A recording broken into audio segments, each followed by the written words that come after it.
मानवत तालुक्यातील थार हे गाव पूर्णपणे चोहीकडून पाण्यानं खरं तर या गावाला वेढा घातलेला आहे। एकूणच या गावाची ग्रामस्थांचं रेस्क्यू करण्याचं काम सुरू आहे। शाळा आहे ही आपण या ठिकाणी पाहतो। या शाळेमध्ये तात्पुरत्या स्वरूपात त्यांना या ठिकाणी ठेवण्यात आलेले आहे आणि प्रायोरिटी महिला, गर्भवती महिला आणि ज्येष्ठ नागरिकांना या ठिकाणाहून रेस्क्यू करायला सुरुवात करण्यात आलेली आहे। भारतीय सैन्य दाखल झालेलं आहे या ठिकाणी। उपजिल्हाधिकारी आणि आमदार राजेश विटेकर आहे आपल्यासोबत। दादा, कशी परिस्थिती आहे गावाची? पूर्ण चौही बाजून वेढा घातलेला आहे पाण्यानं। परवाच्या दिवशी अचानक गोदावरी नदीला पूर आला।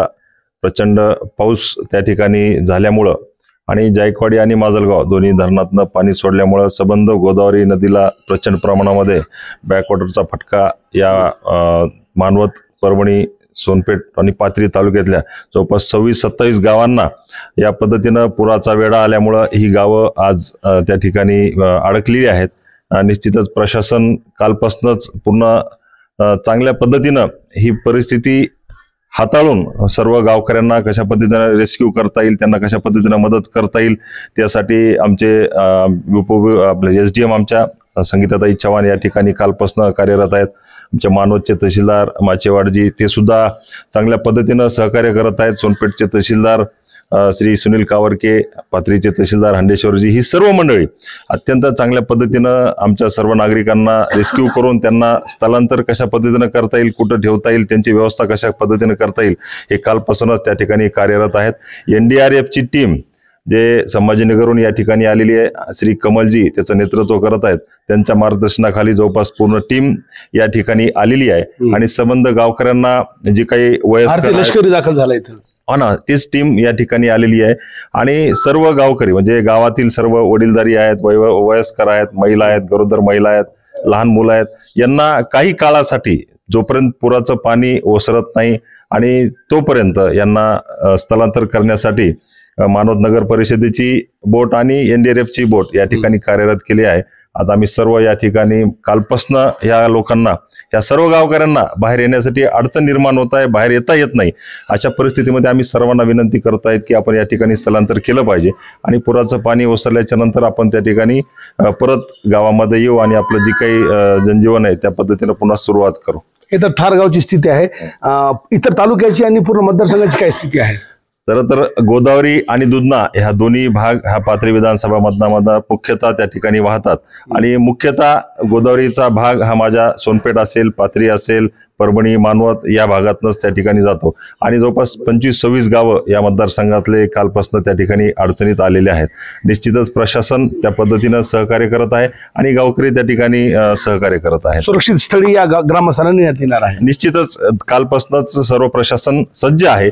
आज आम्ही त्या ठिकाणी येऊन सर्व गावकऱ्यांना विनंती करत आहोत की आपण त्या ठिकाणी स्थलांतर झालं पाहिजे। दादा, शेतीचं किती नुकसान आहे? आपण पाहिलं बोटीच्या माध्यमातून ज्यावेळी आम्ही इथं आलो, मोठ्या प्रमाणावर शेती पूर्ण पाण्याखाली गेली। मी स्वतः बोटीमधनं या ठिकाणी आलेलो आहे। संबंध तालुक्यामध्ये आणि संबंध जिल्ह्यामध्ये फार मोठ्या प्रमाणामध्ये नुकसान झालेलं आहे आणि निश्चितच कालच्या जून, जुलै, ऑगस्टच्या अतिवृष्टीमध्ये पाथरी, सोनपेठ आणि परभणीचा काही भाग त्या ठिकाणी शासनाकडनं काही ना काही मदत करण्याचा प्रयत्न शासनानं केलेला आहे आणि निश्चितच मानवतचा भाग राहिलेला होता, परंतु काही लोकांमध्ये नकारात्मकता, न्यूनगंड तयार झालेला की मानवत तालुका वगळला। पण मी निश्चित लोकप्रतिनिधी म्हणून सर्वांना या ठिकाणी जाहीर सांगू इच्छितो की मानवत तालुका वगळलेला नाहीये।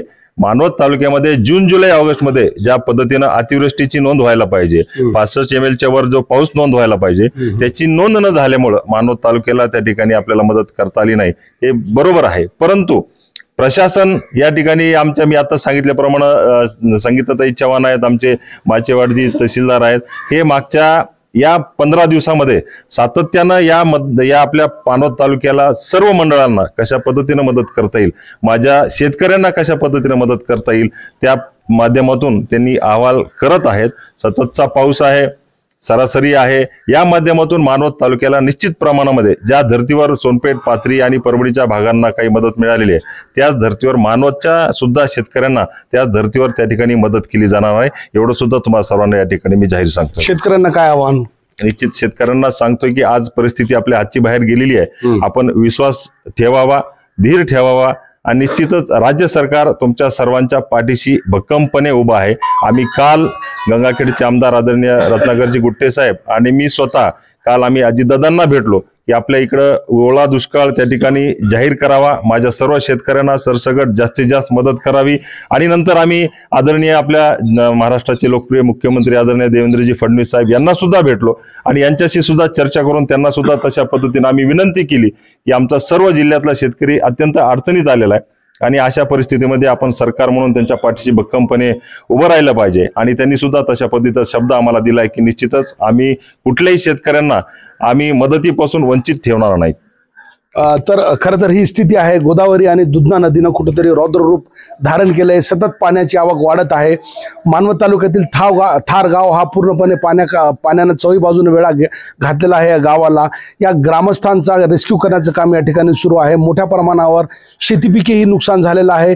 त्याचेही पंचनामे करण्यात येणार असल्याचा आमदार राजेश विटेकर यांनी सांगितलंय. तुर्तास नागरिकांना सुरक्षित स्थळी हलवणं ही प्रायोरिटी आहे आणि त्यानंतर एकूणच भारतीय सैन्य असेल किंवा NDRF SDRF ची टीम आहे. एकूणच या परिस्थितीवर पूर्णपणे त्यांचं नियंत्रण असल्याचं आपल्याला या ठिकाणी दिसून येते. कॅमेरा पर्सन सय्यद खिजरसह नझीर खान, TV9 मराठी, थार, मानवत.